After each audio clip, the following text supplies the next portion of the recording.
श्री वृंदावन धाम की जय। वृंदावनेश्वरी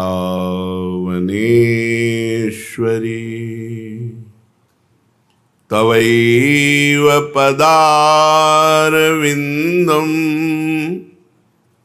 प्रेमामृतैकमकरन्दरसौघपूर्णम् हृद्यर्पितं मधुपतेः स्मरतापमुग्रम्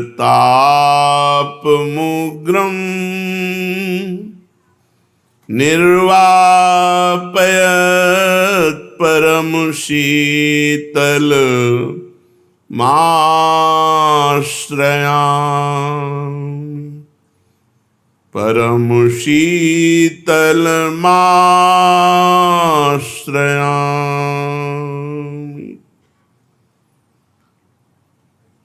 प्रसंग चल रहा है प्रश्न उत्तर। साधक जो साधना में बढ़े हुए हैं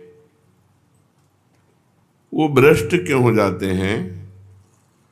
उनको भ्रष्ट देखकर हमारा उत्साह गिर जाता है कि हम कैसे साधना में चलें जब ये 10 वर्ष से साधना में लगे हैं और ये भ्रष्ट हो गए, गिर गए, पतित हो गए। तो इसका कारण क्या है? बढ़े हुई साधना में साधक भ्रष्ट क्यों हो जाता है? उत्तर, जो साधना का अभिमान करता है उसको गिरना पड़ता है। कीन होइस कबहू अभिमाना, शोक होवंचा कृपा निधाना।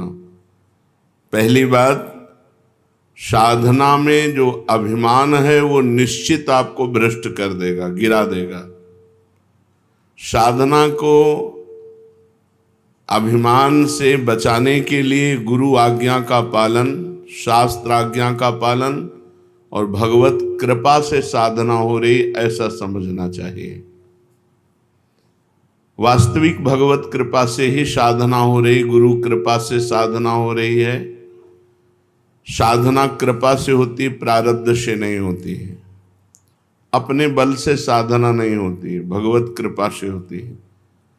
तो साधक को जब अहंकार आवे तो अपने से ऊंचे महात्माओं के चरित्र पढ़ने चाहिए, अपने से बड़े संतों के चरित्र पढ़ने चाहिए। अभी पूज्य जैन मुनियों का दर्शन हुआ,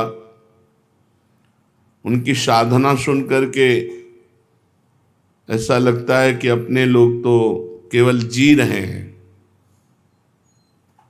एक बार उबला प्रसाद पाते हैं, स्वाद रहित, और भारत में ऐसी गर्मी में वो पैदल चलते हैं। जहाँ एसी से निकलना मुश्किल है लोगों का, वहाँ वो नंगे पैर चलते हैं। कितना कष्टमय जीवन, फिर भी सरल चित्त, कहीं अभिमान नहीं देखा। सब के सब सरल चित्त, सब के सब अकिंचन, सब के सब भगवत मार्ग के पथिक। तो जब साधना का अहंकार अपने को लगे तो अपने से बड़ों को देख लेना चाहिए, संतों का संग करना चाहिए। बड़े संतों का ना मिले तो उनके चरित्र पढ़ने चाहिए कि हम कहाँ हैं, अपने को पता चल जाएगा।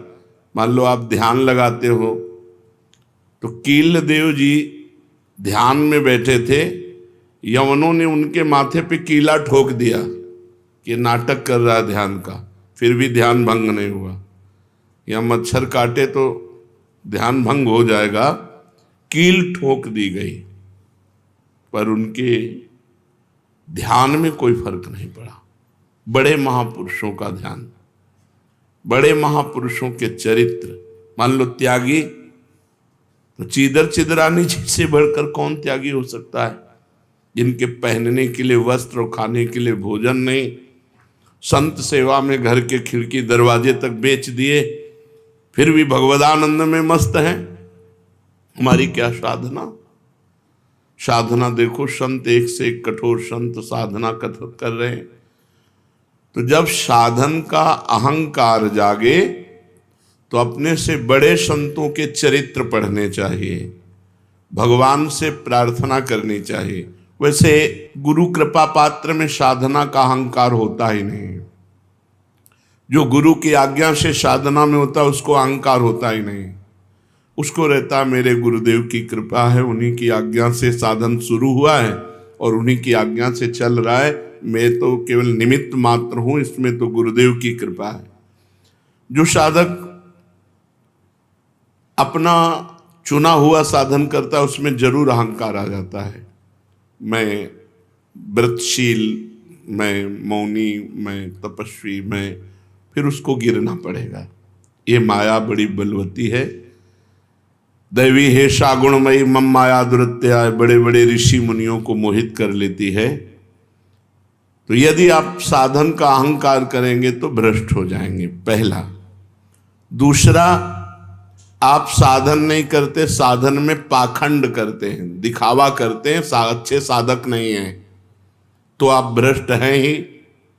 तीसरा, आपको अपने साधन से बढ़कर सुख विषय भोगों में लगता है, इसलिए भ्रष्ट हो जाते हो। 3 कारण हैं जो साधक साधना में चलते हुए भ्रष्ट हो जाते हैं। उनमें 3 कारण है। पहला, साधना का अहंकार। दूसरा, साधना में पाखंड, दंभ, दिखावा। और तीसरा, साधना से सुख मिलने वाले भगवदानंद से बढ़कर सुख भोगों में देखना। इसलिए जो तुम्हारे उर में वासना है उसको भोगना पड़ेगा, तो आप भ्रष्ट हो जाएंगे। साधना प्राप्त किंचित सफलता यदि कहीं प्रकट कर दी जाती है तो देखा गया साधना बंद हो जाती है। ये बिल्कुल अक्षरशः समझिए। जो भी साधन कर रहे हैं गुप्त रखिए, उसे प्रकाशित मत कीजिए। सोने से लेकर शयन तक की दिनचर्या कभी अपनी किसी के सामने मत रखिए, गुप्त रखिए। बहुत लंबे समय तक आपका साधन भजन ठीक चलेगा। और यदि आपने अपनी साधना व्यक्त कर दी, 2-4 लोग बैठे हैं, उनसे कि आप क्या समझते हो, मैं 1 बजे रात्रि को उठता हूँ, ऐसा ऐसा करता हूँ, ऐसा ऐसा कर, वो बंद हो जाएगा, उठना बंद हो जाएगा, वो दिनचर्या बंद हो जाएगी। स्पष्ट लिखा हुआ है। तो इसमें लिखा है कि दूसरों को बताने के समय हमारे चित्त में अहंकार होता है, अंतःकरण में अहंकार स्फुरित होता है। मैं इतने बजे करता हूँ, मैं ये करता हूँ, मैं करता हूँ, इसके कारण उसकी साधना रुक जाती है।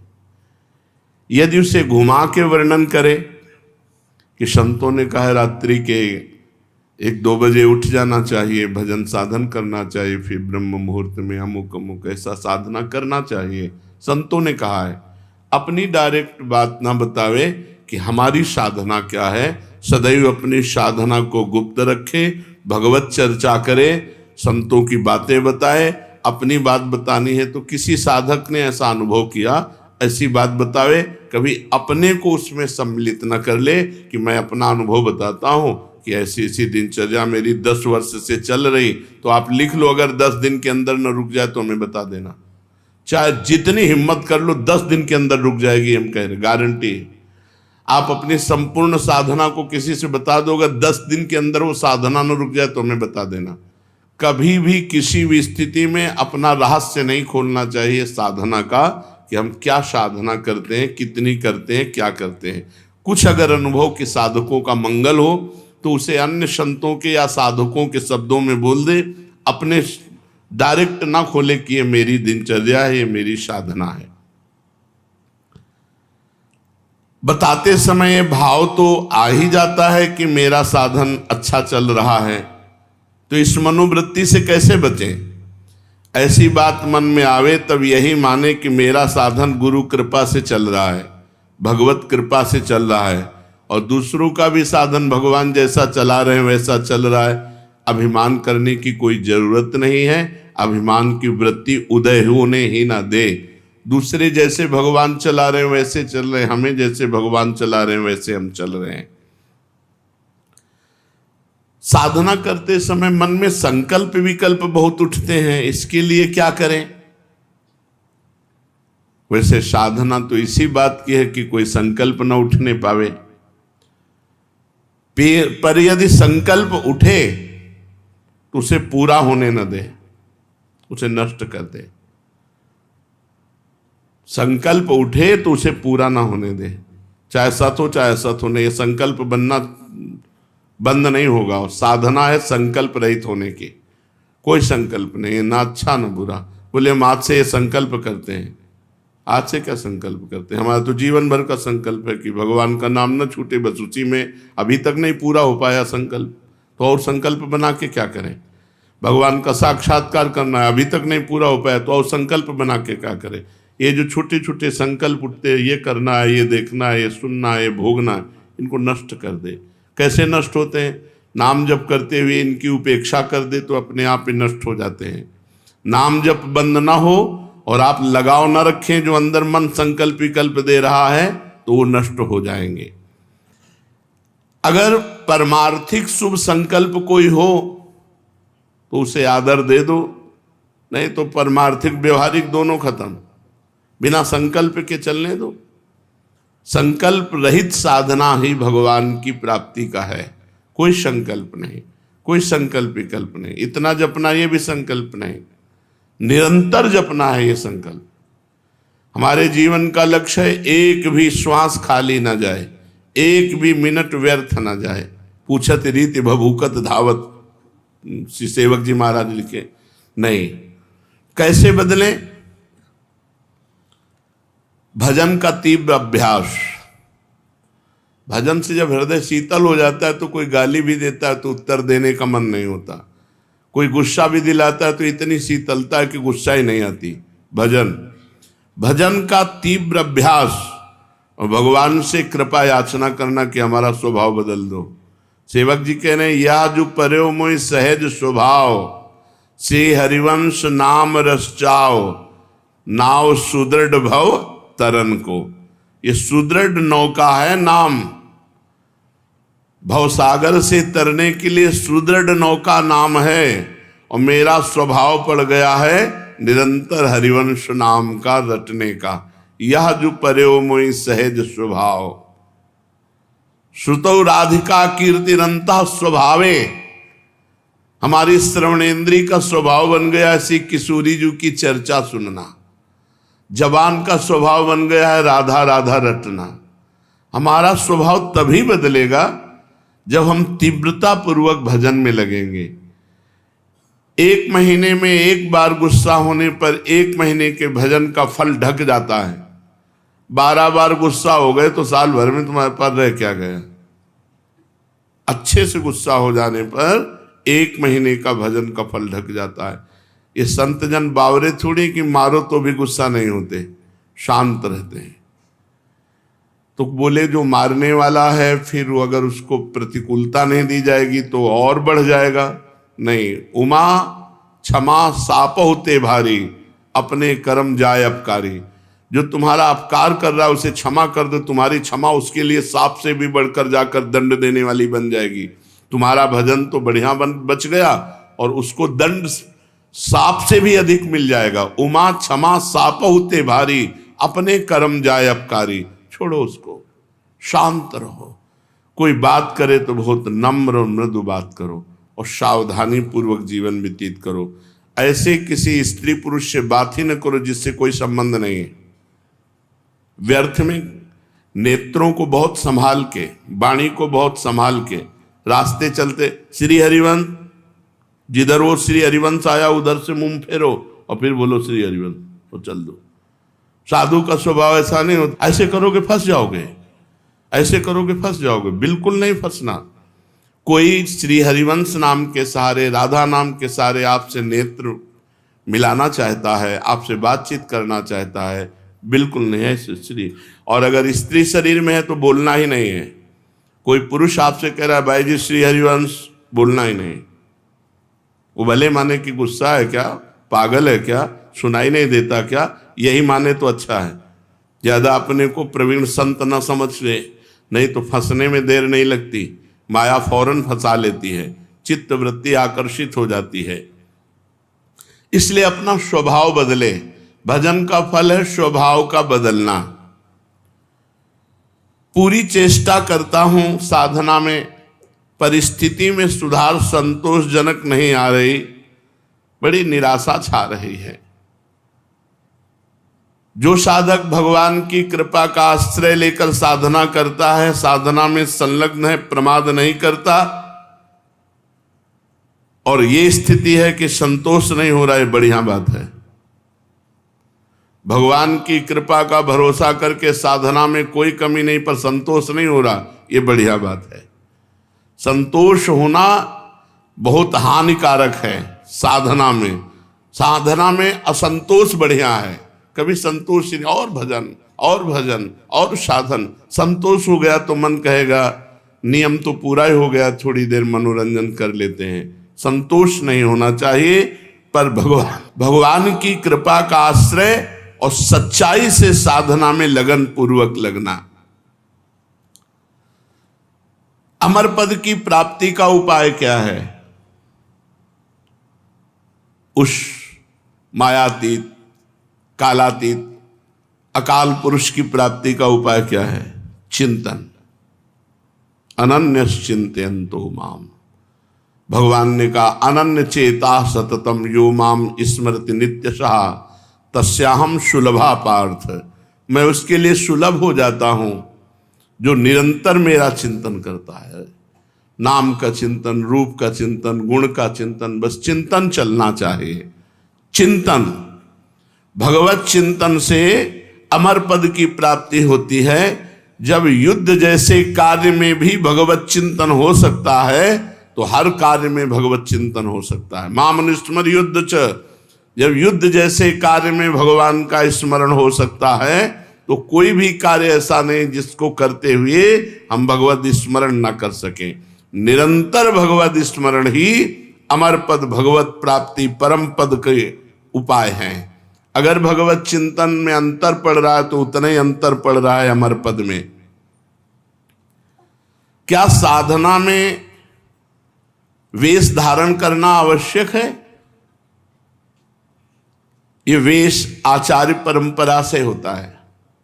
ये जरूरी नहीं कि वेश धारण करे तभी परम पद मिलेगा, और ये जरूरी नहीं कि वेश धारण कर लिया तो परम पद मिलेगा। अगर वेश धारण करके भजन नहीं हो रहा, मनमानी आचरण हो रहे हैं तो नरक मिलेगा।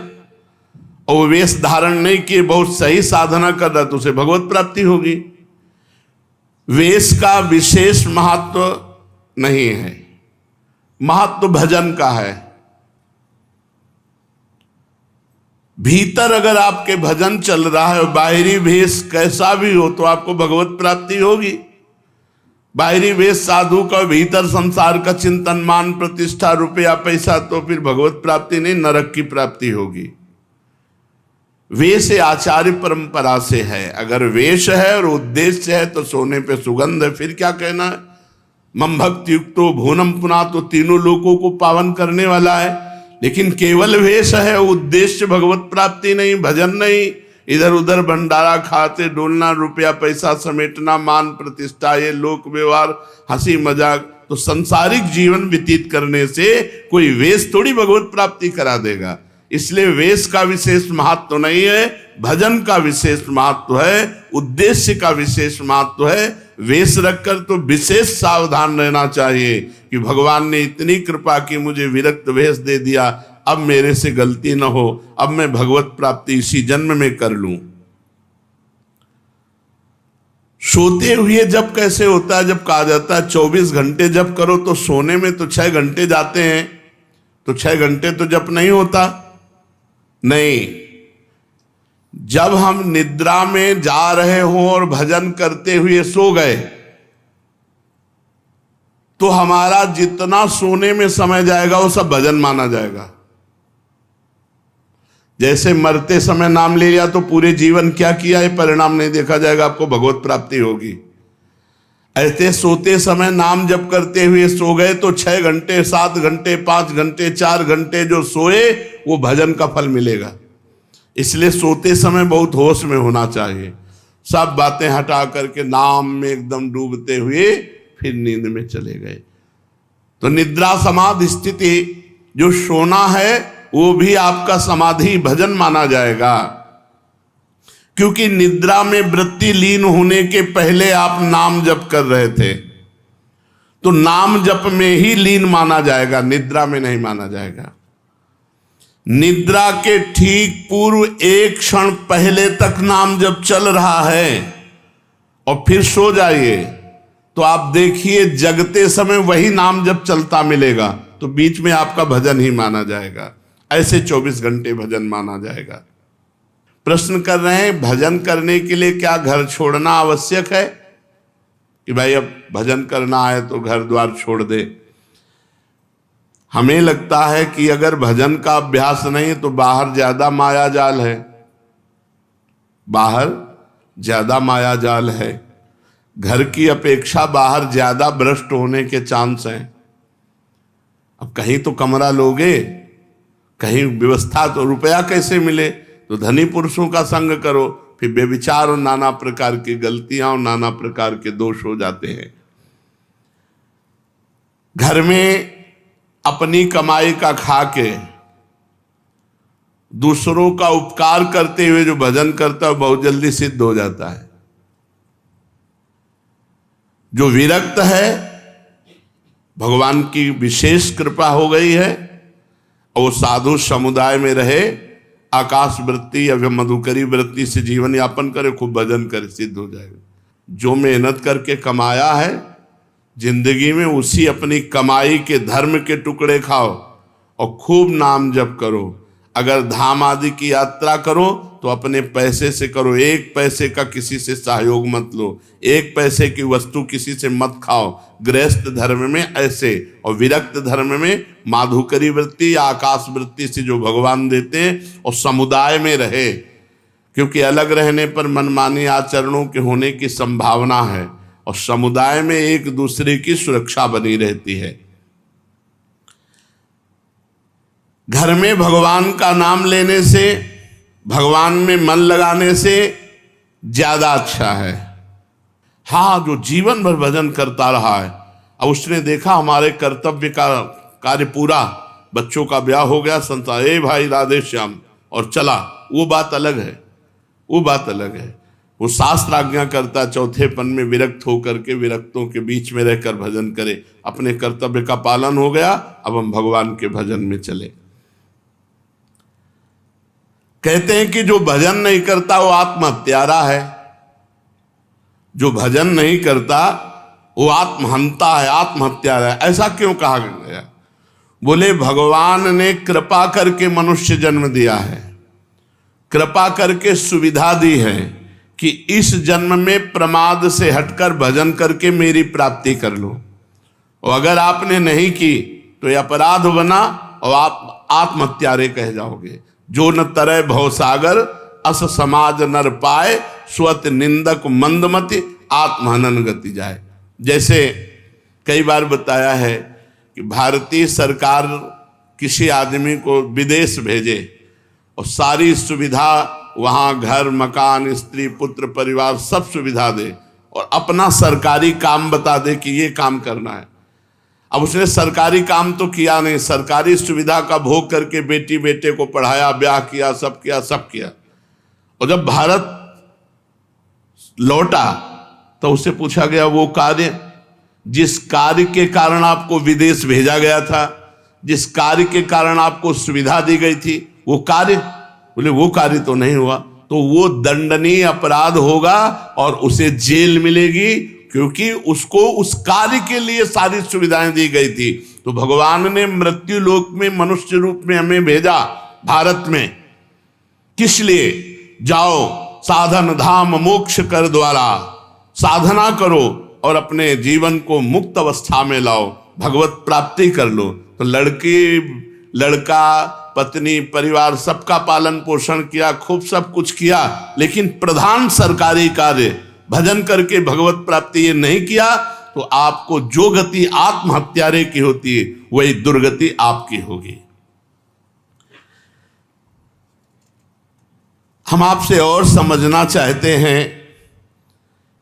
कुछ ऐसा कहा जाता है कि अगर राम के साथ सीता की उपासना न करे और कृष्ण के साथ राधाजू की उपासना न करे तो नरकगामी होते हैं, ऐसा सुना है? नहीं, शास्त्रों में जो वर्णन है उसको समझना है। भगवान श्री राम या भगवान श्री कृष्ण का जब आप पूजन करते हैं तो उसी में शक्ति विराजमान है, वो अकेले कभी रह नहीं सकते। शक्तिमान शक्ति में ही विराजमान है, शक्ति शक्तिमान में ही विराजमान है, दोनों अभेद हैं। शक्ति और शक्तिमान कभी अलग हो ही नहीं सकते हैं। इसीलिए भगवान शिव ने अर्धनारीश्वर करके दिखाया, इसीलिए हमारे प्रिया प्रीतम मिलित रूप दिखाए। रूप बेल प्यारी बनी सुप्रीतम प्रेम तमाल, दो मन मिली एक भय श्री राधा वल्लभ लाल। दोनों प्रिया प्रीतम मिलित रूप हैं। यदि रामकृष्ण के उपासकों को नरक जाना पड़े तब तो धोखा ही धोखा हो गया। ऐसा जो कोई वर्णन कर तब तो धोखा ही हो गया। विवेक पूर्वक यहाँ उपासना करने की भावना है कि जब हम राम जी का उपासन कर रहे हैं तो उसमें सिया जी भी विराजमान है, जब कृष्ण जी की उपासना कर रहे हैं तो उनमें राधाजू भी विराजमान है। वस्तुतः एक की हो ही नहीं सकती, क्योंकि अकेले कभी रहते ही नहीं। शक्तिमान में तो शक्ति विराजमान है, तभी तो, बिना शक्ति के कुछ है ही नहीं। तो जब हम राम जी की पूजा कर रहे हैं तो उनकी शक्ति की भी पूजा हो रही, सिया जी साथ है। जब श्याम जी की पूजा कर रहे हैं तो राधाजू साथ है। तो शक्तिमान को छोड़कर शक्ति की अलग उपासना कर ही नहीं सकता कोई। दोनों पृथक हैं ही नहीं, दोनों पृथक दिखते हुए भी अभिन्न हैं। जैसे श्री हरिवंश सुरीत सुनाऊं, श्यामा श्याम एक संगाऊं, छिन कवौ न अंतर हुई, प्राण सु एक देह है दोई। प्राण सु एक देह है दोई, देह दो है और प्राण एक है, मन एक है, रुचि एक है, स्वभाव एक है, वैसे एक है। जो मनुष्य इनको भिन्न भिन्न मानकर पूजा करता है उसको मान सकते हैं, जो अंतराय रखता है। लेकिन भगवान की पूजा करने वाला कभी नरक कैसे जा सकता है? एक बात आपसे पूछते हैं कि भजन जब अनुकूल परिस्थिति होती है तो खूब होता है, और जब प्रतिकूल परिस्थिति आ जाती है तो भजन नहीं होता है। बड़ी समस्या है। भजन अमुक परिस्थिति में होता है, वो भजन ही क्या। भजन का अभ्यास परिस्थिति से नहीं, परिस्थिति से ऊपर उठ के हर परिस्थिति में भजन। बड़ी कृपा रही, भूखे रहकर भजन, खा के भजन, सर्दी में भजन, ओढ़ के भजन, गर्मी में भजन, एसी में भजन, हर परिस्थिति में भजन हमारा होना चाहिए। ये देख लो, यानी आहा राधा राधा राधा, और जब गर्मी पड़ रही वो बड़ी गर्मी है, ऐसा नहीं। गर्मी है तो राधा राधा, और एसी है तो राधा राधा, भूखे हैं तो राधा राधा, छके हैं तो राधा राधा। वो भजन ही क्या जो परिस्थिति में हो, अनुकूल परिस्थिति मिली भजन हो गई, और भूखे हैं तो भोजन का चिंतन हो रहा है। नहीं, ये अपने को कसना चाहिए। एक आध दिन भूखे रखकर भजन करना चाहिए कि देखें हमारा भूख में भजन होता है कि नहीं। पंखा बंद कर देना चाहिए अपने कमरे का, 2-4 घंटे टेस्ट लेना चाहिए शरीर का कि गर्मी में ऐसे ताप में हम कैसे रह सकते हैं। कई वर्षों इनका आनंद लिया गया है, तो वर्षों हितधाम की छोटी कुटिया तक असुविधा ही असुविधा जीवन में रही। ये तो अभी चंद दिनों की सुविधा है। प्रत्येक परिस्थिति में भजन स्मरण, चाहे प्रतिकूल परिस्थिति हो चाहे अनुकूल परिस्थिति हो, भजन नहीं छूटना चाहिए। जब तुम ऐसा नियम लेकर दृढ़ता पूर्वक भजन करोगे तो फिर प्रतिकूल परिस्थिति में भजन होने लगेगा। अखंड भजन उसी को कहलाता है, वही कर सकता है जो हर परिस्थिति में भजन करता है। साधक के जीवन में कभी कभी दुर्भाग्य का भी अवसर आता है। वो बहुत अपने को हे समझने लगता है। जब जगत उसका अपमान करे संसार उसकी निंदा करे, कोई उसको पूछे ना, तो उसे प्रसन्न होना चाहिए कि अब भगवान के मिलन की बात आ रही है। सम्मान, अनुकूलता, सुख ये भगवान से अलग करते हैं।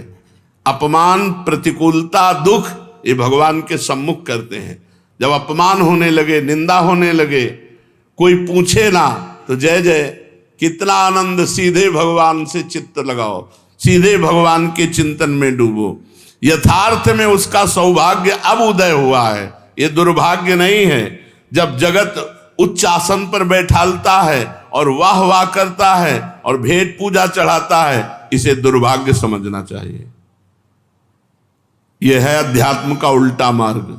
संसारिक यही चाहता है कि जाते ही सबसे ऊंचा आसन मिले, वो बड़ा माला पहनाया जाए, और यहां कह रहे हैं वो दुर्भाग्य है। सौभाग्य यह है कि जब कोई पूछे ना, उसे अब बड़ा भाग्य का विषय यही है, ये अब अनुभव करते हैं। ये सौभाग्य ना मानो कि वाह वाह और बड़ी यश कीर्ति, दुर्भाग्य को यहां सौभाग्य माना जाता है। जब कोई पूछे ना, कोई अपमान करे, तिरस्कार करे, ये बड़ा सौभाग्य। एक बात और बताइए कि ये प्याज लहसुन पवित्र भूमि में उपजता है, फिर इसे क्यों खाने के लिए वर्जित किया गया है? प्याज लहसुन कोई कंपनी में तो बनाया नहीं जाता कि भाई गंदी बात है। जहां आलू उत्पन्न होती है, जहां गाजर उत्पन्न होती है, मूली उत्पन्न होती है, ऐसे ही प्याज लहसुन उत्पन्न होता है पवित्र भूमि में, फिर इसे निषेध क्यों किया गया कि न खाया जाए? प्याज लहसुन घोर तामसिक वृत्ति है, इसके खाने से घोर तमोगुण बढ़ता है। आलस्य, निद्रा और भजन में मन ना लगना और गंदे भावों का उदय होना इससे होता है। इसलिए संतों ने इसे मना किया है, क्योंकि आहार शुद्धि से ही मन शुद्धि होता है। जैसा खाओ अन्न वैसा बने मन। इसलिए आध्यात्म की उन्नति की इच्छा रखने वाले साधकों को कभी प्याज लहसुन पड़े हुए भोजन को नहीं पाना चाहिए। और जिस रसोई में मांस बनता हो, उस रसोई में, उस पात्र में बने हुए खीर पूड़ी रोटी दाल भी नहीं पानी चाहिए। शुद्ध अंतःकरण हुए बिना सिद्धि नहीं मिलती, और बुरे भाव आते हैं तो अंतःकरण शुद्ध नहीं है। पर हम मंत्र जप कर रहे हैं तो क्या सिद्धि प्राप्त हो जाएगी? हाँ, प्राप्त हो जाएगी, क्योंकि मंत्र परम शुद्ध है। हम जप रहे हैं, हमारे भाव अशुद्ध हैं, तो वो मंत्र धीरे धीरे अशुद्ध भावों को काटकर परम सिद्धि प्रदान कर देंगे। और ये भूत प्रेत कोई कोई सिद्ध कर लेते हैं मंत्र से, इनकी क्या गति होती है? जो भूत प्रेत की उपासना करते हैं, ये तामसिक सिद्धि है, वो नरक की प्राप्ति होती है और भूत बनते हैं, भूत बनते हैं और नरक की प्राप्ति। भूतों को पूजने वाले, भगवान गीता जी में बोले, भूतों को पूजने वाले भूतों को प्राप्त होते हैं, पितरों को पूजने वाले पितरों को प्राप्त होते हैं, देवताओं को पूजने वाले देवताओं को प्राप्त होते हैं। हे अर्जुन, मुझे पूजने वाले मेरे को प्राप्त होते हैं। साधक को चाहिए दिखावे में ना पड़े, चमत्कार दिखाने में। ये भूत प्रेत की, यक्षिणी गंधर्व, इनकी सिद्धि मंत्र हैं इनके, ये थोड़े दिनों में सिद्ध हो जाते हैं। तुम क्या बोल रहे हो, तुम क्या सोच के आए हो, तुम कहां से आए हो, तुम्हारा क्या नाम है, ये सब बातें। इससे बड़ी पूजा बढ़ेगी, सम्मान बढ़ेगा, लेकिन जाना पड़ेगा नरक ही, भूत प्रेत योनि की ही प्राप्ति होगी। रजस्वला अवस्था में माताओं बहनों को पूजन करना चाहिए। रजस्वला स्थिति में माताओं बहनों को दूर से दर्शन करने का अधिकार है, प्रणाम करने का अधिकार है, मानसिक पूजा करने का अधिकार है, मानसिक जप करने का अधिकार है, मानसिक पाठ करने का अधिकार है, प्रगट में पूजा करने का अधिकार 3 दिन तक नहीं है।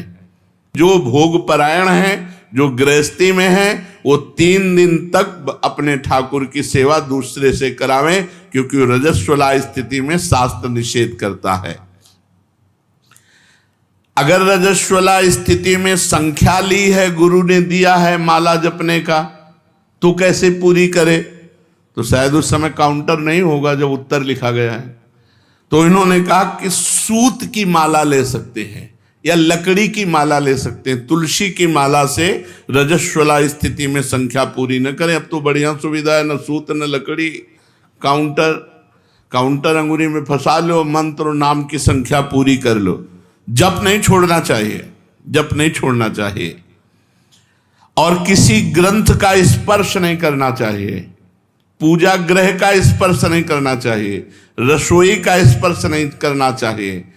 अगर गीता, भागवत, रामायण इनका पाठ है तो जितना याद हो उतना मानसिक कर लेना चाहिए, ग्रंथ नहीं पकड़ना चाहिए रजस्वला स्थिति में। अब आखिरी में बता दीजिए कि सच्चा भजन हो रहा है, इसकी परीक्षा क्या है? सच्चा भजन हो रहा है हमारा, इसकी परीक्षा क्या है? भजन करने वाले की प्रतिपल उन्नति होती है। जैसे भोजन करने वाले को एक एक कवल में क्षुधा निवृत्ति, तुष्टि और पुष्टि होती है, ऐसे भजन करने वाले को संसार से वैराग्य, स्वरूप का बोध और भगवान से प्रेम, तीनों एक साथ बढ़ते चले जाते हैं। यदि संसार से वैराग्य हो रहा है, अपने स्वरूप का बोध हो रहा है, भगवान से प्रेम हो रहा है, तो आपका भजन ठीक चल रहा है। अगर भोगों में ही आसक्ति बढ़ रही तो कहीं त्रुटि कर रहे हो नाम जप में। नाम जप और बढ़ाओ। संसार के भोग कड़वे लगने लगे, यही भजन का फल है। भगवान प्यारे लगने लगे, यही भजन का फल है। शरीर दूसरा लगने लगे, मैं तत्व इससे अलग है, ये स्वरूप बोध होने लगे, यही भजन का फल है। शेष चर्चा आगे। श्री राधा वल्लभ लाल की।